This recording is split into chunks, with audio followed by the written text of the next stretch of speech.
Hi and welcome to this video. My name is Cynthia Wakio, the Communication and Events Manager at Corporate Staffing Services.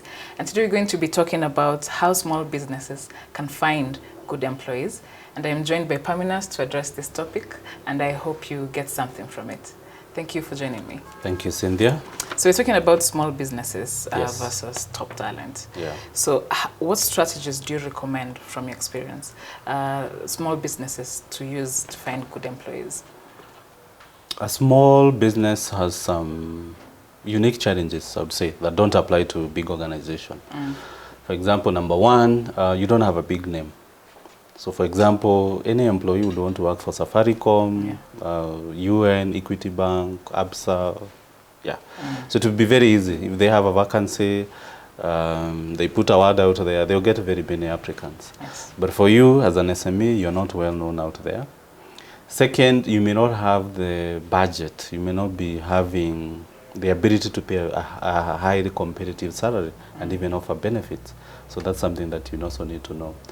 The other bit also with SMEs is that you may not really, especially when you're at the beginner stage, you may not have proper structures to support your business. So with that in mind, then you have to come up with a strategy that suits you and not behave like a big company. As you know, here at Corporate Staffing, we do offer recruitment services. And sometimes we meet SMEs and the medium-sized firms, and you see they want to behave like the big institutions, the big companies, and they end up making mistakes. So then what would I recommend in terms of the strategies to attract the right employee? Number one is to make sure that now that you're not able to offer a lot of money, number one is competitive, be able to offer a conducive working environment. Because if you're not able to offer money, Cynthia, then offer an opportunity where someone can come, they learn as they contribute to the success of the organization. So that's number one. Number two, be able to, when you're hiring for the positions, be open and as candid as to where you are. Where is the business? So if you can only be able to afford 30,000, be upfront about it and be candid. Why? Because that's the reality. So that way you only be able to bring on board employees or professionals who share in your vision. You know, as opposed to a situation where you come, you talk big, and yet the reality is very different. And so when someone comes, they see it's not working, what will happen? Within 2-3 months, they'll have left. So being very candid that this is where we are, this is what you're trying to achieve. I can only be able to pay you this much.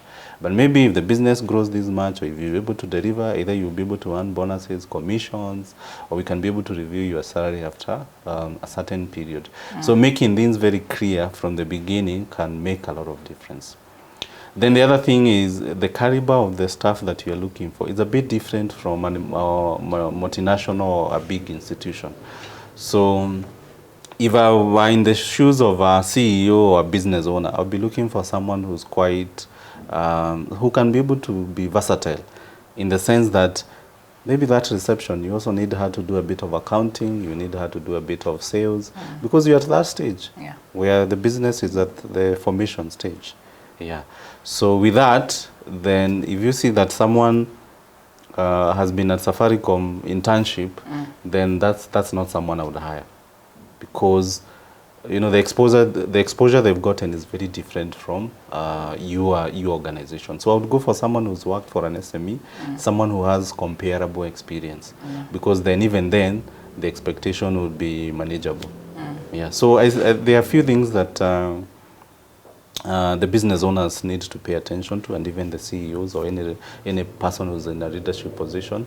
And for me, I believe being very candid on where you are, targeting, working with employees who will understand your mission and the vision is very important. So all factors considered, how do you ensure you don't get it wrong when selecting this candidate?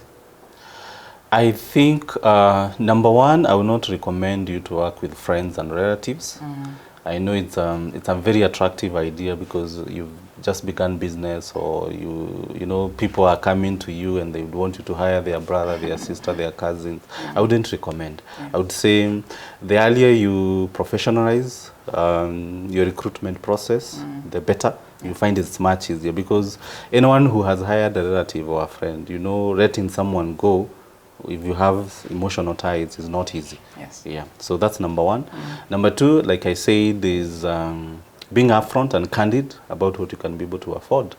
Yeah. So that also means you don't hire people who are overqualified.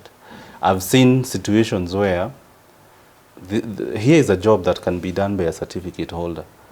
But you find the same SME hiring MBAs, hiring graduates, you know, and yet a certificate holder can do this job. Yeah. So this person, you come on board, the MBA or the graduate, they're a bit desperate maybe that time for a job, they're not working, but what will happen?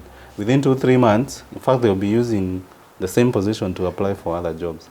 But if you came and said, oh, this position can be done by a certificate holder, and you hire someone at that level, they'll appreciate because the job is within their level as opposed to someone who's overqualified. And that is why it helps to bring on board people like us who can be able to advise you and even help you with the recruitment process itself. Yeah. Yeah. End to end or other? I think we are open. At the end of the day, we do want to meet your expectation and make sure the service we offer is customized to meet your needs. Yes. So it's not off the shelf where we come and say, oh, do A, B, C, D. No. Yeah. That's why we encourage a meeting. So if you're watching this video and you feel you're having people issues, so why don't you click the button? Yeah. Is it a button? And it's a link. No, a link, description. yeah, in the description, Yeah. and you'll be taken to our website where you can be able to see our recruitment service and schedule for a meeting. Yeah. Yeah. So all factors considered, the tips you've given us contribute so much in retaining the employees you've hired. Are there any additional tips you can give small businesses in terms of retention? Yes, for me, I believe the way you start is very important because that will define how the whole relationship will be. Yeah. So if in terms of recruitment you get it right, then it's very easy. Additional things you can do is ensure the opportunities for growth, train this person, you know, whether it's maybe sponsoring them for a short course or teaching them something in-house. Yeah. That could also go a long way, you know. Making sure also as the business grows, this also person grows. So don't forget, so this person started at 20,000 and maybe 2 years later you can afford to pay 30,000.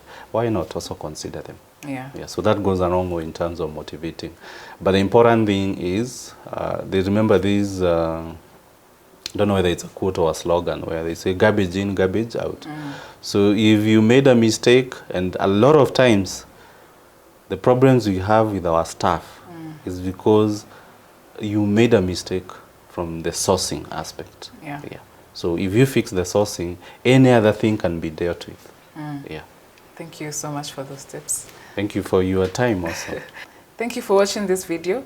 As Paminas has mentioned, Corporate Staffing Services is here to help with your recruitment needs to ensure that you get the right fit for your role and also the organization, and so that you can also be able to focus on your business. We have left the link below in the description box where we have more information about our recruitment service. Reach out to us and we will be happy to help. Thank you and see you in the next video.